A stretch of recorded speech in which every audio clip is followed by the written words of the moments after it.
नमस्कार। श्रीमद्वाल्मीकि रामायणे युद्धकाण्डे द्व्यशीतितमः सर्गः।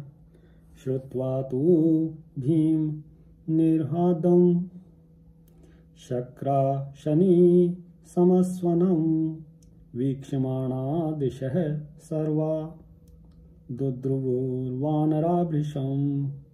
इंद्र के वज्र की गड़गड़ाहट के समान उस भयंकर सिंहनाद को सुनकर वानर संपूर्ण दिशाओं की ओर देखते हुए भागने लगे। तानुवाच ततः सर्वान् हनुमान मारुतात्मजः विषण्णवदनान् दीनास्त्रस्तान् विद्रवतः पृथक्। उन सबको विषादग्रस्त दीन एवं भयभीत हो भागते देख पवनपुत्र हनुमान जी ने कहा, कस्माद् विषण्णवदना विद्रवध्यं प्लवंगमः त्यक्त युद्ध समुत्साहः शूरत्वं क्वानुवोगतम्। वानरों, तुम क्यों मुख पर विषाद लिए युद्ध विषयक उत्साह छोड़कर भागे जा रहे हो? तुम्हारा वह शौर्य कहाँ चला गया? पृष्ठतो अनुव्रजध्वं मां ग्रतो यान्तमावहवे शूरैरभिजनोपेत युक्तं हि निवर्तितुम्। मैं युद्ध में आगे चलता हूँ, तुम सब लोग मेरे पीछे आ जाओ। उत्तम कुल में उत्पन्न शूरवीरों के लिए युद्ध में पीठ दिखाना सर्वथा अनुचित है। एवमुक्तः ससंक्रुद्धा वायुपुत्रेण धीमता शैलशृङ्गान् द्रुमांश्चैव जग्रहुर्हृष्टमानसः। बुद्धिमान वायुपुत्र के ऐसा कहने पर वानरों का चित्त शांत हुआ और राक्षसों के प्रति अत्यंत कुपित हो उन्होंने अपने हाथों में पर्वत शिखर और वृक्ष उठा लिए।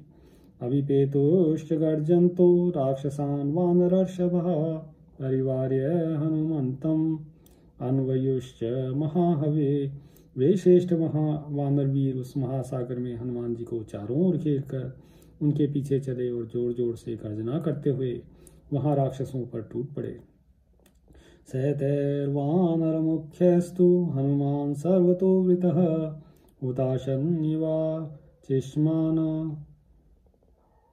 दहच्छत्रो वाहिनीम्। उन श्रेष्ठ वानरों द्वारा सब ओर से घिरे हुए हनुमान जी ज्वाला मालाओं से युक्त प्रज्वलित अग्नि की भांति शत्रु सेना को दग्ध करने लगे। स राक्षसानां कदनं चकार समूहा कपिः व्रतो वानर सैन्येन कालांतकयपोमोपमः। वानर सैनिकों से घिरे हुए उन महाकपि हनुमान जी ने प्रलय काल के संहारकारी यमराज के समान राक्षसों का संहार आरंभ किया। सैतुशोकेन चाविष्टः कोपेन महता कपिः हनुमान रावणी रथे महतीं पातयच्छिलाम्। सीता के वध से उनके मन में बड़ा शोक था और इंद्रजित का अत्याचार देखकर उनका क्रोध बहुत बढ़ गया था। इसलिए हनुमान जी ने रावण कुमार के रथ पर एक बहुत बड़ी शिला फेंकी।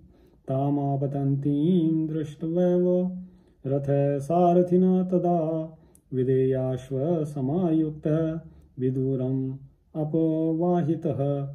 से अपने ऊपर आती देख सारथी ने तत्काल ही अपने अधीन रहने वाले घोड़ों से जुते हुए उस रथ को बहुत दूर हटा दिया। तामेन्द्रजित तम प्राप्य रथस्थं सहसारथिं विवेश धरणीं भित्त्वा सा शिला व्यर्थं मुध्यता। अतः सारथी सहित रथ पर बैठे हुए इंद्रजित के पास तक न पहुंचकर वह शिला धरती फोड़कर उसके बीच में समा गई। उसके चलाने का सारा उद्योग व्यर्थ हो गया। पातितायां शिलायां तु व्यथिता रक्षसां च मुहुः निपतन्त्या च शिलया राक्षसामथिता भृशम्। शिला के गिरने पर उस राक्षस सेना को बड़ी पीड़ा हुई। गिरती हुई शिला ने बहुत तेरे राक्षसों को कुचल डाला। तमभ्यधावन् शतशो नदन्तः काननौकसः ते द्रुमांश महाकाया गृहशृंगाणि चोद्यतः। तत्पश्चात सैकड़ों विशालकाय वानर हाथों में वृक्ष एवं पर्वत शिखर उठाए गर्जना करते हुए इंद्रजित की ओर दौड़े। क्षिपन्ति इंद्रजितं संख्ये वानरा भीम विक्रमः वक्षशैलं महावर्षं विसृजन्त प्लवंगमः शत्रूणां कदनं चक्रो नेदुश्च विविधशनः। वे भयानक पराक्रमी वानरवीर युद्ध स्थल में इंद्रजित पर उन वृक्षों और पर्वत शिखरों को फेंकने लगे। वृक्षों और शैल शिखरों की बड़ी भारी वृष्टि करते हुए वे वानर शत्रुओं का संहार करने और भांति भांति की आवाज में गरजने लगे। वानरेस्तैर्महा भीमे घोर रूपा निशाचरः वीर्यादभिहता वृक्ष व्यचेष्टन्त रणक्षितौ। उन महाभयंकर वानरों ने वृक्षों द्वारा घोर रूपधारी निशाचरों को बलपूर्वक मार गिराया। वे रणभूमि में गिर कर छटपटाने लगे। सैन्यम् अभिवीक्ष्याथ वानरार्दितम् इंद्रजित् प्रगृहीतायुध क्रुद्ध परानभिमुखो ययो। अपनी सेना को वानरों द्वारा पीड़ित हुई देख इंद्रजित क्रोधपूर्वक अस्त्र शस्त्र लिए शत्रुओं का सामने करने गया। सशरोघान व सृजन स्वसैन्यो नाभिसंवृतः जघान कपि शार्दूलान सुबहून् दृढ़ विक्रमः शूले शनिभिः खड्गः पट्टिशः शूलमुद्गरः। नी सेना से घिरे हुए उस सुदृढ़ पराक्रमी वीर निशाचर ने बाण समूह की वर्षा करते हुए शूल वज्र तलवार पट्टिश तथा मुद्गरों की मार से बहुत से वानर वीरों को हताहत कर दिया।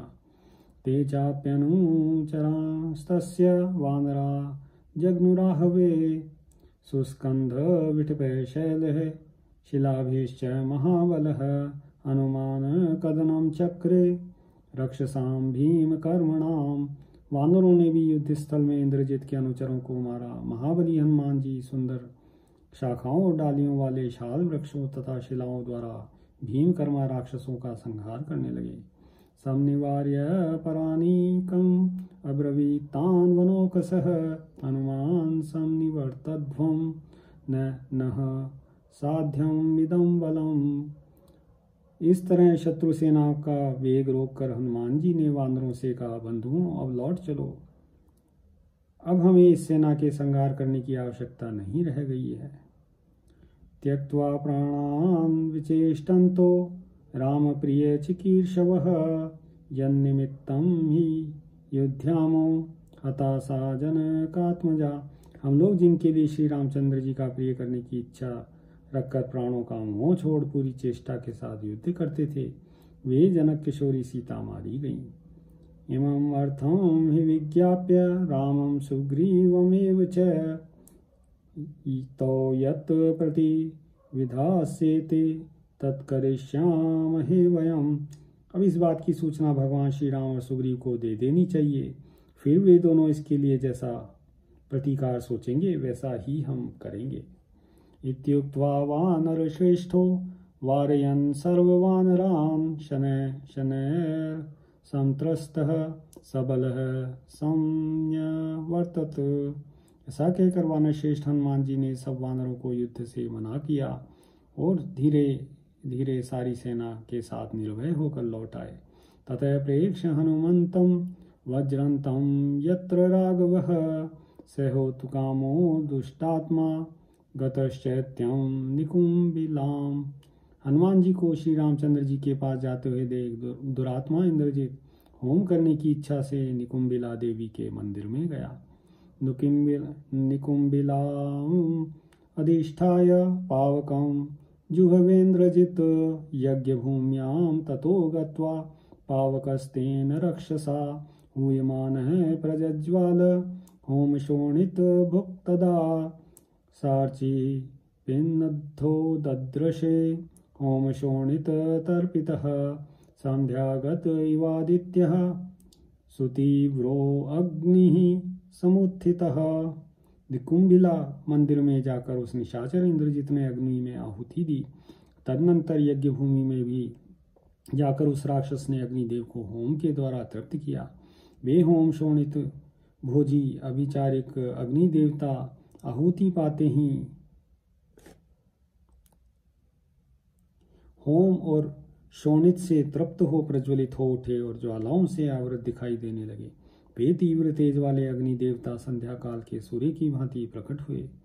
अथेन्द्रजित राक्षस भूत ये तु जुहाव हव्यम विधिना विधानवित् दृष्ट्वा व्यतिष्ठन्त च राक्षसास्ते महासमूहेषु नयान यज्ञः।